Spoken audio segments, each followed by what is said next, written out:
Thank you for joining Brothers of the Word, because, brother, you need the Word. We welcome all of you joining us by television and those of you joining us at airjesus.com. Stay tuned to today's message. We are doing part 2 of how to forgive and let go, something we started last time, part 2 of how to forgive and let go. We'd like to read just a little humor I came across this week. An old man goes to a wizard to ask him if he can remove a curse he has been living with for the last 50 years. The wizard says, maybe, but you will have to tell me the exact words that were used to put the curse on you. Do you remember? The old man says, yes, I do remember. The words were, I now pronounce you husband and wife.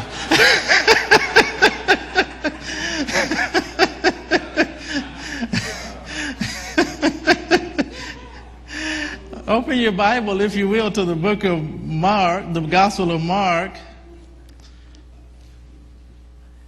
The Gospel of Mark, chapter 11. We were using verse 25 and verse 26 as our text in this little mini-series. Let's read verse 25 and verse 26 together in unison.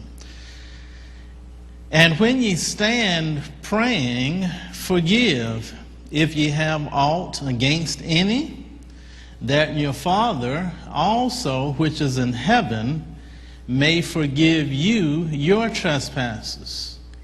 But if ye do not forgive, neither will your Father which is in heaven forgive your trespasses. And we read that also. I really like that from the Amplified Bible. It reads, and whenever you stand praying, if you have anything against anyone, forgive him and let it drop.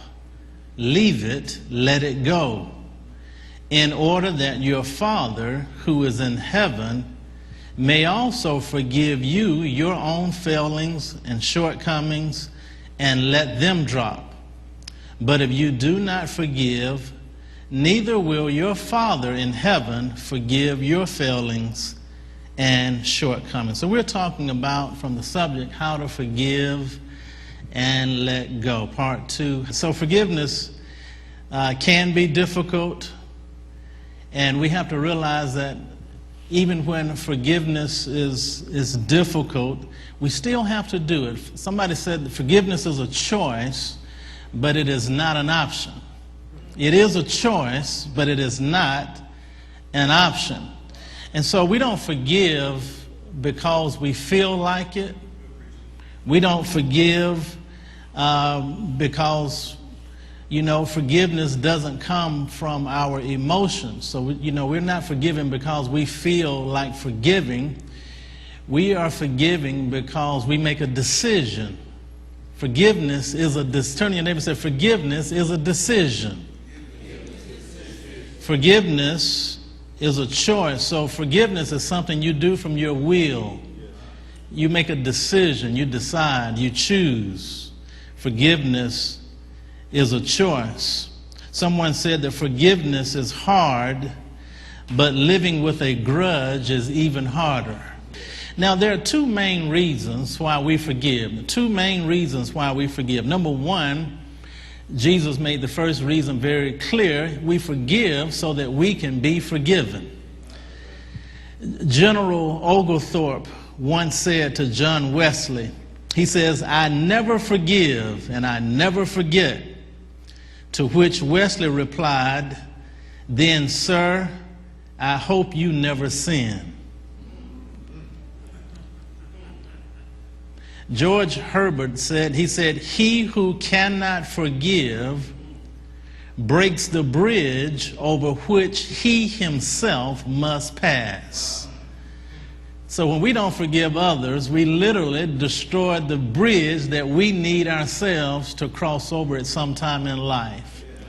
So 2 main reasons that we forgive. Number 1, we forgive so that we can be forgiven. Jesus made that clear throughout the Gospels. He said it repeatedly. He said it emphatically. Jesus just went on. In fact, one time Peter came to Jesus And Peter asked Jesus, he said, Jesus, how many times do we have to forgive? He said, is 7 enough? And Jesus said, make that 7 times 70, which symbolizes 7 represents a whole number, 70 represents the average age of man. So Jesus was saying, you forgive your whole life. Forgive the perfect number of times. In other words, forgive as many times that is necessary for you to have peace in your heart and peace with one another. So forgive your whole life. So we forgive for those 2 main reasons. Number 1, so that we can be forgiven. And number 2, we forgive because unforgiveness is toxic to us. It's toxic in our lives. Someone said that unforgiveness is like acid that eats away the container that it's in. Unforgiveness is it's a deadly force.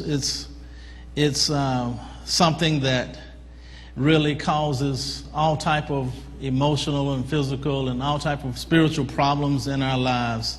Forgiveness is a gift that you give yourself. Forgiveness is a gift that you give yourself. I like something that LaWanna Blackwell said. She said, forgiveness is almost a selfish act because of its immense benefits to the one who forgives. She said forgiveness does you so good to the forgiver, it's almost like you're being selfish. So when you forgive somebody, it's almost like you're doing it for selfish reasons. You have a selfish motivation because it blesses the forgiver so much. It blesses the forgiver so much when we forgive. I read this, I think it was the Mayo Clinic. The Mayo Clinic put out a report talking about forgiveness and what it does for the body. It says when we forgive, our muscles relax, we breathe more easily, our blood vessels open up, more oxygen enters our bloodstream, we sleep more deeply, more peacefully at night, our body processes achieve equilibrium again, and our energy fields become unblocked. So they have already related, science has already done the studies showing the effects of forgiveness in our natural health. It's no wonder that God commands us to walk in love. Love has not only spiritual benefit, but love has tremendous physical benefit to our body. When God tells us to walk in love, there's more to it than meets the eye. God's trying to keep us well. He's trying to keep us healthy. He's trying to keep us full of life and enjoying life and in total health. That helps to keep your body alkaline when you forgive and walk in love. Isn't God awesome? See, God knows all of this. And here's what I've discovered about God. God will tell you to do something, but he won't tell you why. He won't tell you why to do it. He just tells you to do it. So when God tells us to love our neighbor, he doesn't go through listing all the benefits of love. He just tells you to love your neighbor as yourself. Love one another as I've loved you. He doesn't tell us why, but God knows the benefits. So that's the way God operates. So many things he tells us to do, but he never gives us the reasons as to why. But they're always beneficial. They're always a blessing to our lives. But in Matthew chapter 5, verse 44, Jesus gives 4 things to help you to be able to forgive. He gives 4 things in Matthew chapter 5, verse 44. He says, love your enemies. Everybody say love. He said, love your enemies. He says, bless. Everybody say bless.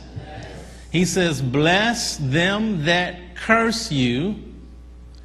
He says, do good. Everybody say, do good. Do good to them that hate you. He says, pray for. Everybody says, pray for. He says, pray for them that despitefully use you. So those are four things Jesus gives us right there in Matthew chapter 5, verse 44. He says, love, bless, do good, pray for. That's how you handle somebody that you have a problem with. Love them, bless them, do good to them, pray for them.